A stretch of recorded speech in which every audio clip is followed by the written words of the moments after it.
যে ধারাবাহিকতা আমরা সেটাই দেখতে পাচ্ছি এই মন্ত্রিসভা গঠনের মধ্য দিয়ে। এই কারণগুলো আমরা বলছি।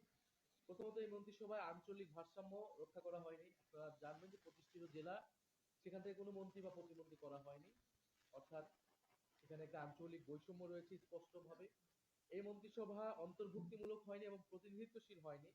সেখানে নারীর অংশগ্রহণ বলেন, ভিন্ন ধর্মাবলম্বী বা ভিন্ন জাতিগোষ্ঠীর অংশগ্রহণ বলেন, সেটা যথেষ্ট পরিমাণ হয়নি। প্রতিনিধিত্ব জনগণের সার্বিকভাবে জেলা বলেন, ধর্ম, বর্ণ সব মিলে এটা প্রতিনিধিত্বমূলক বা অন্তর্ভুক্তিমূলক মন্ত্রিসভা হয়নি বলে আমরা মনে করছি। এই মন্ত্রিসভার গড় বয়স প্রায় 60। মন্ত্রিসভায় কিছু তরুণদেরকে সুযোগ দেওয়া হলেও কিন্তু মন্ত্রিসভার গড় বয়স যদি দেখেন সেটা কিন্তু 60, অর্থাৎ আমরা যে তারুণ্য নির্ভর বাংলাদেশের কথা ভেবেছি, তারুণ্য নির্ভর বাংলাদেশের কথা বলেছি, জুলাইয়ে যে তারুণ্য শক্তি বাংলাদেশে পথ দেখিয়েছে, আমরা তার প্রতিফলন এই মন্ত্রিসভায় দেখতে পাইনি। সবচেয়ে অ্যালার্মিং যে বিষয়টা, এই প্রায় মন্ত্রিসভায় প্রায় 62% মন্ত্রী বা প্রতিমন্ত্রীগণ তারা ব্যবসায়ী, অর্থাৎ অর্ধেকেরও বেশি হচ্ছে ব্যবসায়ী। ব্যবসায়ী হওয়াটা অপরাধ নয়, কিন্তু এটার যেটা বললাম যে প্রতিনিধিত্বমূলক হওয়া উচিত, রাজনীতিবিদ শ্রেণী পেশার মানুষ উচিত। কিন্তু যখন আপনি 62%, অর্ধেকেরও বেশি ব্যবসায়ীদেরকে মন্ত্রিত্বে দিবেন মন্ত্রী প্রতিমন্ত্রী হিসেবে, তারা ব্যবসায়ীদের স্বার্থ রক্ষা করবে, জনগণের স্বার্থ রক্ষা করবে না। এবং এই ব্যবসায়ীদের মধ্যে উল্লেখযোগ্য সংখ্যক আছে যাদের ঋণ খেলাপির অভিযোগ রয়েছে, যেটা আমরা যখন নমিনেশন দেওয়া হয়েছিল তখনই কিন্তু আমরা এই অভিযোগগুলো করেছিলাম। অর্থাৎ নমিনেশন দেওয়ার ক্ষেত্রে যেরকম আমরা কোনো নতুনত্ব পাইনি, নমিনেশনে বিএনপির নমিনেশন দেওয়ার ক্ষেত্রে যেমন আমরা কোনো নতুনত্ব পাইনি, এই মন্ত্রিসভা গঠনেও আমরা কিন্তু কোনো নতুনত্ব পাইনি। ঋণ খেলাপিদেরকে মন্ত্রিত্ব দেওয়া হচ্ছে। আমি নাম না নিয়ে যদি বলি, 3টি গুরুত্বপূর্ণ মন্ত্রণালয়, সবচেয়ে অনেক বড় বাজেটের মন্ত্রণালয়, এমন একজনকে দেওয়া হলো যিনি রিয়েল এস্টেট ব্যবসায়ী এবং হত্যা মামলার আসামি। ব্যবসায়ীর সাথে একটা হত্যাকাণ্ড ঘটিয়েছে, যার অভিযোগ রয়েছে তার প্রতি, তার কর্মী সমর্থকদের প্রতি, এবং দলেও তিনি অত গুরুত্বপূর্ণ কেউ। শুধুমাত্র আর্থিক, ব্যবসায়িক এবং দুর্নীতির কারণেই তাকে সেই মন্ত্রণালয়ে দেওয়া হয়েছে। ফলে এরকম আরো ঋণ খেলাপি রয়েছে, তাদেরকে বিভিন্ন মন্ত্রণালয়ে দেওয়া হয়েছে। বিএনপির প্রায় 62% নির্বাচিত যারা সদস্য রয়েছে, সংসদ সদস্য, তাদের কোনো না কোনো ভাবে তাদের ঋণ রয়েছে। 62% সংসদ সদস্যদের, যার ঋণের পরিমাণ 68 কোটি টাকা। এটা আমার মত না, এটা হচ্ছে টিআইবির একটা রিপোর্ট অনুযায়ী 18,868 কোটি টাকা ঋণ তাদের সম্মিলিত এই 62% সদস্যের। আমরা জানতে চাই, তারা প্রধানমন্ত্রী জনাব তারেক রহমান দুর্নীতির বিরুদ্ধে কঠোর অবস্থানের কথা বলছেন, কিন্তু তার নিজের মন্ত্রিসভা এবং তার নিজের যে সংসদ সদস্য, তাদের সরকারি দল রয়েছে, তারা যে ঋণগ্রস্ত অবস্থায় আছে, সেই ঋণ তারা কবে পরিশোধ করবে? বাংলাদেশের মানুষ সেটা জানতে চায়, বাংলাদেশের জনগণ সেটা জানতে চায়। সেই ঋণ পরিশোধ করে তারপরেই দুর্নীতির বিরুদ্ধে কথা বলা উচিত। কারণ দুর্নীতি প্রতিরোধ আসলে নিজের ঘর থেকে করতে হবে, নিজের দল এবং মন্ত্রিসভা থেকে করতে হবে। ফলে আমরা দেখতে পাচ্ছি যে এই মন্ত্রিসভায় ব্যাপক ধরনের আর্থিক অস্বচ্ছ, দুর্নীতিগ্রস্ত এবং ঋণ খেলাপির অভিযুক্ত, হত্যা মামলার আসামি, এই ধরনের লোককে এই মন্ত্রিসভায় স্থান দেওয়া হয়েছে। নিশ্চয়ই কিছু ভালো অভিজ্ঞ লোকদেরকে এই মন্ত্রিসভায় স্থান দেওয়া হয়েছে, আমরা সেটাকে সাধুবাদ জানাই। কিন্তু আমরা আশা করেছিলাম যে এই মন্ত্রিসভাটা জুলাই গণঅভ্যুত্থান পরবর্তী প্রথম নির্বাচনে বিজয়ী সরকার, বিজয়ী দলের যে মন্ত্রিসভা হয়েছে সেটা সম্পূর্ণ পরিমাণে ফ্রেশ থাকবে। 2001 থেকে 2006 দুর্নীতির অভিযোগ ছিল, বিভিন্ন সময় প্রমাণিত হয়েছে, এই ধরনের লোকদেরকে কিন্তু মন্ত্রিসভায় স্থান দেওয়া হয়েছে, মন্ত্রী বা প্রতিমন্ত্রী পদে স্থান দেওয়া হয়েছে।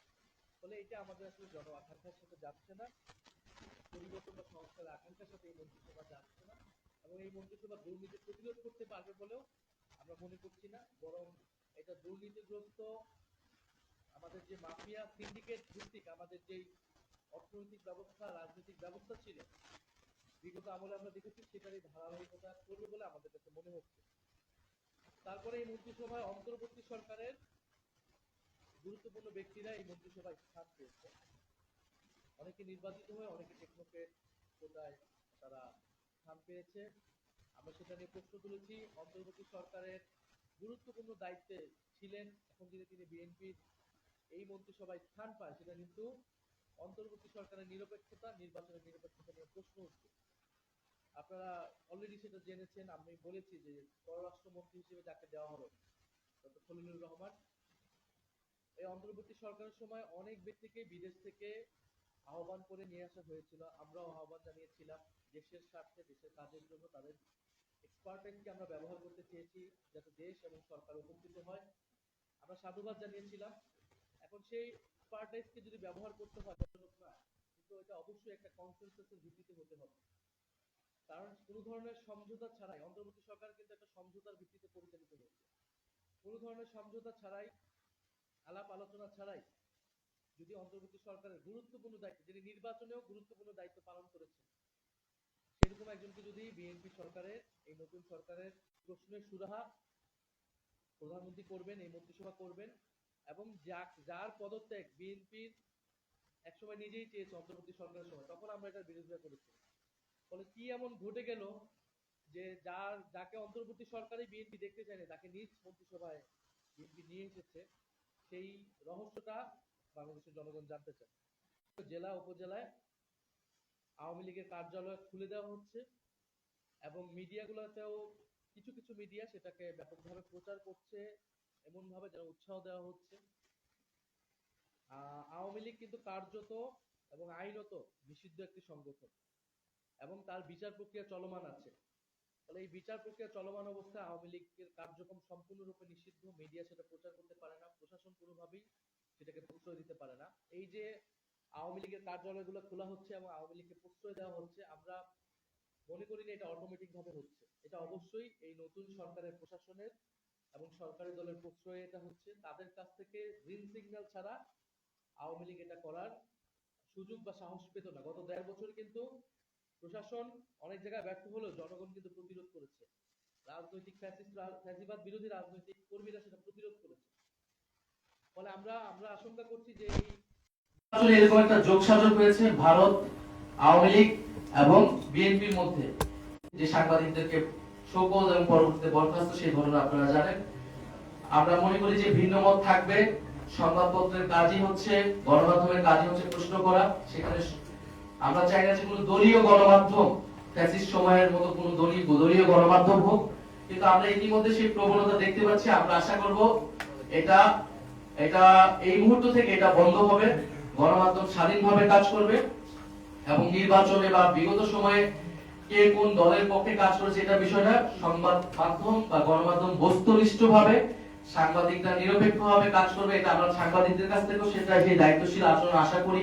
সবসময় বলে এসেছি সাংবাদিকদের উপরে তারা তাদের কণ্ঠ রোধ করবে না এবং স্বাধীনভাবে সাংবাদিকরা কাজ করতে পারবে। এছাড়াও আমরা দেখতে পাচ্ছি যে রমজান মাসে আমরা জানি যে রমজান মাসে বাংলাদেশের মানুষ ইবাদত বন্দেগী করে। আমরা চাই স্বস্তির ইফতার এবং সেহরিটা যাতে ঠিকমতো এই দেশের সাধারণ মানুষ, নিম্নবিত্ত মানুষ করতে, অত্যন্ত গুরুত্বপূর্ণ। আমরা গতকালকে মন্ত্রিসভায় প্রধানমন্ত্রীর তরফ থেকে সে ধরনের নির্দেশনা পেয়েছি, কিন্তু গতকাল থেকে এবং আজকেও আপনারা জানেন যে বাজার মূল্য কিন্তু ব্যাপক চড়া হয়েছে। মাছ, মাংস, সবজি সবকিছুর দাম উচ্চ পর্যায়ে চলে যাচ্ছে। আমরা আশা করব যে সরকার এটা দ্রুত ব্যবস্থা নেবে যাতে কোনো ধরনের সিন্ডিকেট, অসাধু ব্যবসায়ী যাতে এবারে এই রমজানকে কেন্দ্র করে দ্রব্যমূল্য বৃদ্ধি করতে না পারে, সাধারণ মানুষের হাতের নাগালি থাকে। পুলিশ অর্থাৎ বিভিন্ন প্রতিষ্ঠান, যেটা ফ্যাসিস্ট আমলে আগের আমলে দলীয়করণ হয়েছে, আমরা আশা করবো এবার দলীয়করণ হবে না। ফলে পুলিশের সংস্কারের যে প্রস্তাবনাগুলো রয়েছিল, পুলিশ কমিশন এবং সর্বোপরি আমাদের যে সংস্কারের আকাঙ্ক্ষা, সেই আকাঙ্ক্ষার বাস্তবায়নে আমরা সরকারের প্রতি আহ্বান জানাবো যাতে ঐক্যবদ্ধভাবে সরকার এটা সেই আকাঙ্ক্ষার সাথেই কাজ করে। কারণ সেই আকাঙ্ক্ষার যদি ব্যত্যয় ঘটে, ফলে কিন্তু জনগণ নিরপেক্ষভাবে পরিচালিত হবে এবং বিভিন্ন জায়গায় বিরোধীদের উপরে মামলা দেওয়া হচ্ছে। আমরা সেই আওয়ামী আমলের সংস্কৃতি কিন্তু এই নতুন সরকার থেকে আমরা প্রত্যাশা করি না।